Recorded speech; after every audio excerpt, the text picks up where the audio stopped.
Be positively influenced. All right. Sorry. Again, Michael and I are very, very excited to drop a world of knowledge to you guys, so that way you can take it forward to yourselves and just utilize it to the best of your ability. Right? We want you guys to pay attention. If you guys have any questions, hold them off until the very end of the presentation. All right. We want you guys to grasp as much knowledge as possible. All right. Without further ado, I'm going to introduce Mike. Let's give him a round of applause. All right. All right, guys, thank you for first off and foremost, thank you for coming out, guys. Really appreciate it. Hopefully, you can take something away from tonight. It's not going to be like tell you what to eat type of thing. It's more, I'm going to teach you why stuff works. Okay. Okay. So here we go. All right. So the next slide. So those of you who don't know me, this is me about maybe 5 years ago. He was huge. Okay, I was about 300 pounds.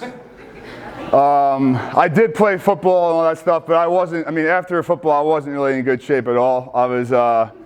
My body was pretty beat up from football. I had no clue how to eat because we used to eat as much as we can when we played football, like literally a whole pie after practice, stuff like that.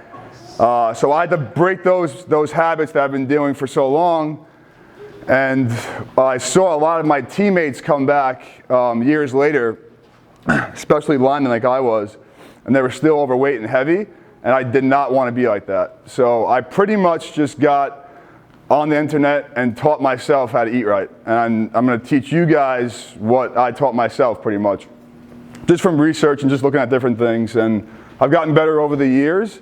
I've been able to keep it off for 5 years. It's a struggle every day for sure.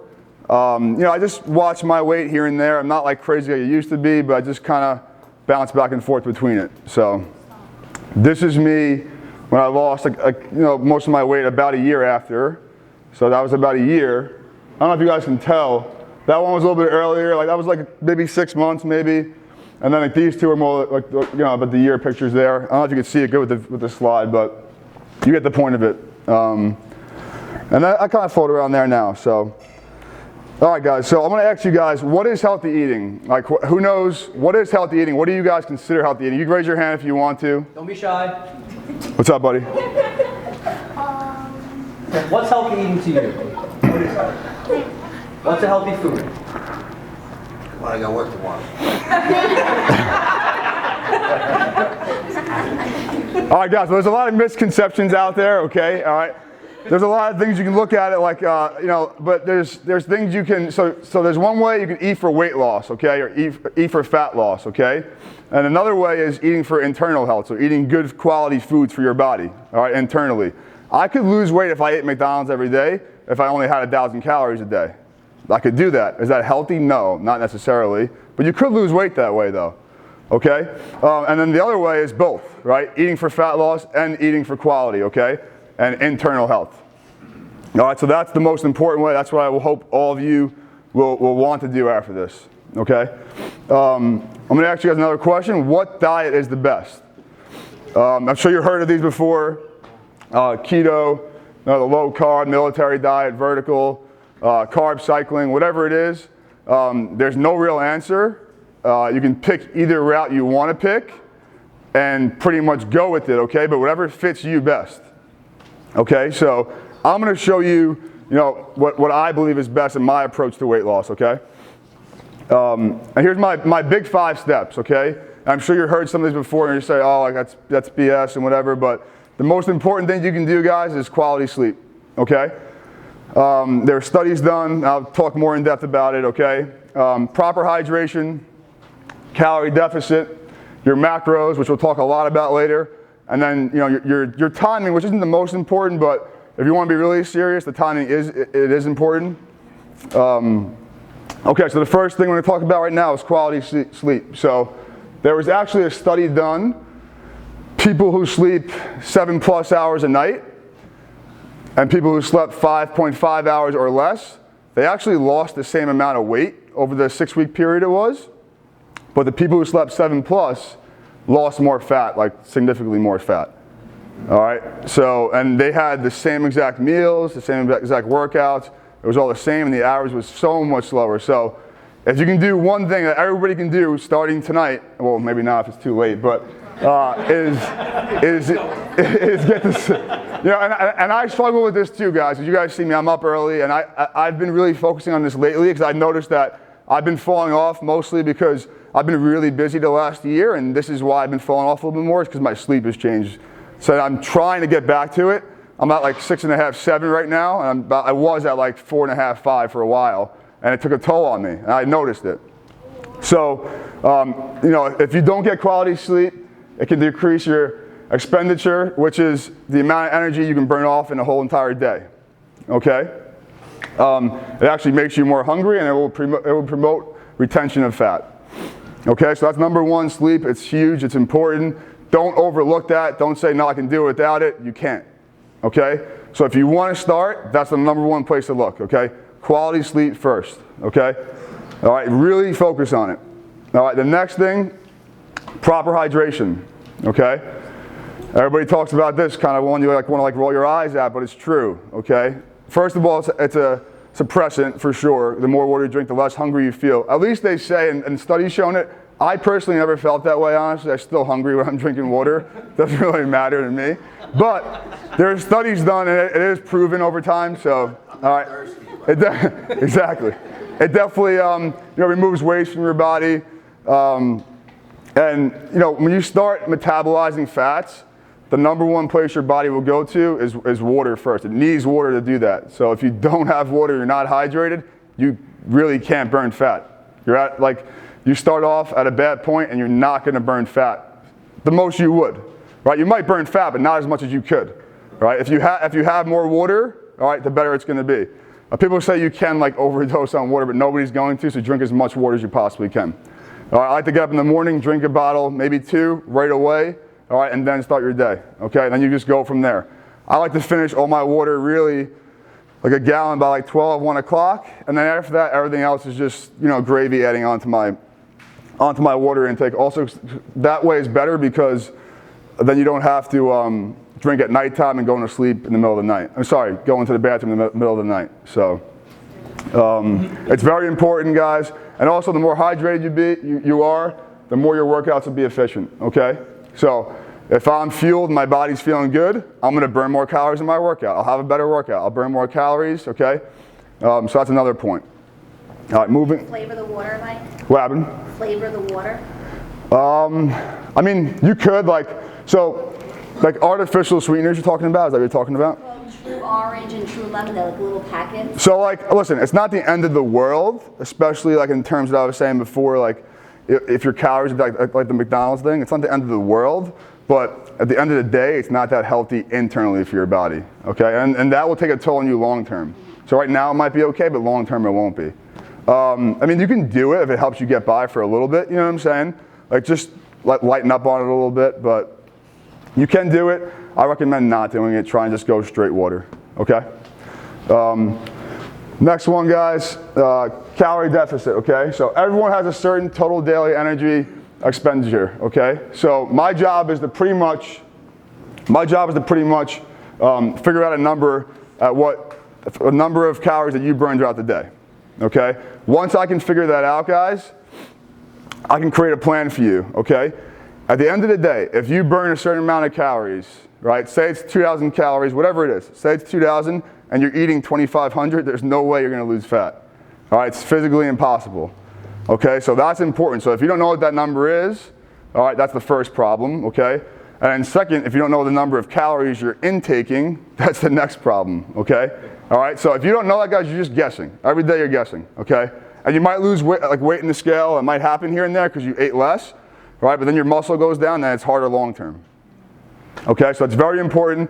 Everybody that signed up for the challenge that we're doing, they'll get a personalized plan and then with the right numbers on there for each person, okay? So I have to do about 45 of those by Friday, Saturday, so I got a busy 2 days ahead of me, but I actually enjoy doing it. I get better as I do it, so I really like it, so. Yeah. Well, I hope I do yours first, so I'm not tired. All right, next one. Next one, guys, macros, okay? Who knows what macros are, guys? Anybody ever hear before? I'm sure you heard. Yes, no? You can speak up, guys. Everyone's heard of it, right? Don't be shy. Okay, so your macronutrients, okay, guys? Your macronutrients are your carbs, proteins, and fats. Okay, carbs have 4 calories per gram, okay?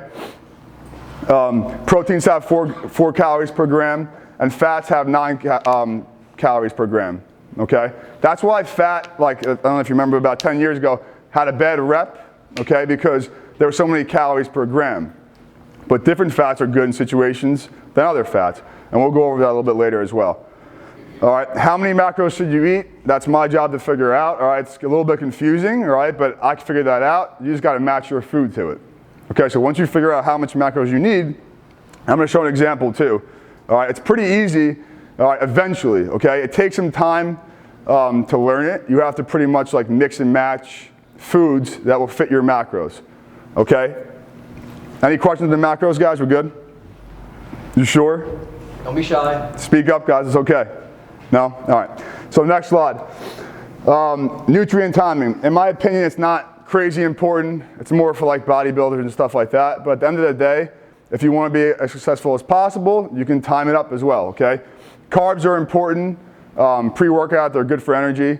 Protein's great post-workout because it helps rebuild the process, okay, of muscle, all right? And then fats, you don't have to have them around your workout. You can have them later in the day. So say if you worked out like 7 a.m., all right, a good meal in the beginning, okay, will consist of a lot of carbs, some protein, and at the end of the workout, more protein, a little less carbs, but still a good amount of carbs. You want to kind of get that around your workout. And the rest of the day, you focus on your protein, your fats pretty much. All right, but I'm going to figure all that stuff out for you guys, so you don't have to worry about that too much. So the next slide I'm going to go over is pretty much called, it's called carb cycling, okay? Does anybody know what carb cycling is? Anybody ever hear of it before? All right, so one day is a high carb day, one day is a low carb day. I know some of you know because some of you have my meal plan, so, all right, so I know some of you know what it is.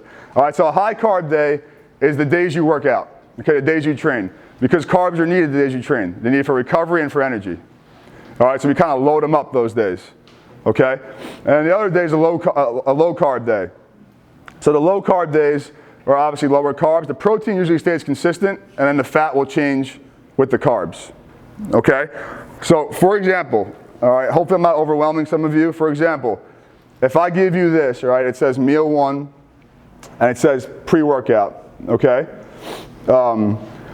50 grams of protein, 100 grams of carbs. This is pretty much off of 2,000 calorie day. 50 grams of protein, 100 grams of carbs, 5 grams of fat, okay?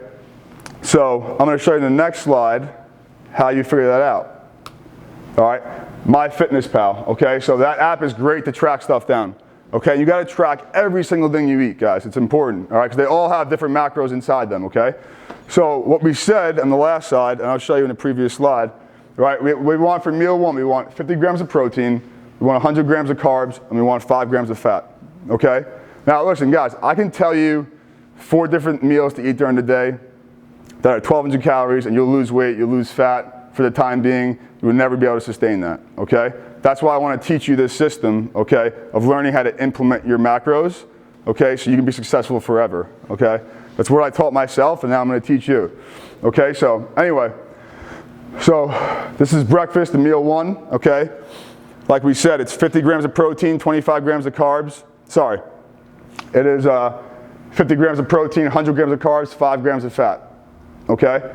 So right there, 2 scoops of whey protein. It doesn't have to be whey protein. It can be whatever you want, okay? This just works for this situation right here, okay? So my carb total is 100. Perfect, okay? It's spot on, okay? It can always be 5 up or 5 less, all right? Doesn't matter. You want to get around that area though, okay? So adding up my apple, adding up my banana, adding up the oatmeal, the egg whites, and the protein, okay? I get 100 grams of carbs total. That's why this app is great because it tracks it for you, okay? You see it all in there, and it's free too, all right? The fat, 5, that's exactly what we wanted. And the protein, 47, a little bit short, which is completely fine. All right, 3 grams, guys, is not a big deal. All right, if you fall off 3 grams, it's not a big deal. It doesn't have to be exactly perfect, okay? So A lot of you probably don't know this, but an apple and a banana right there is 65 grams of carbs. Okay? Now, yes, they're better carbs, but they're still carbs. Okay? So that's like where you want to get your carbs from as much as possible. Fruit and things like that. I have a food list too to show you. I can email it out to you. I have a whole big food list, okay? Some of you got it, they're in the challenge already. There's a whole food list of the best kinds to eat, okay? So that's meal one, okay? Let's go back here and go to meal two. So like say a post-workout. So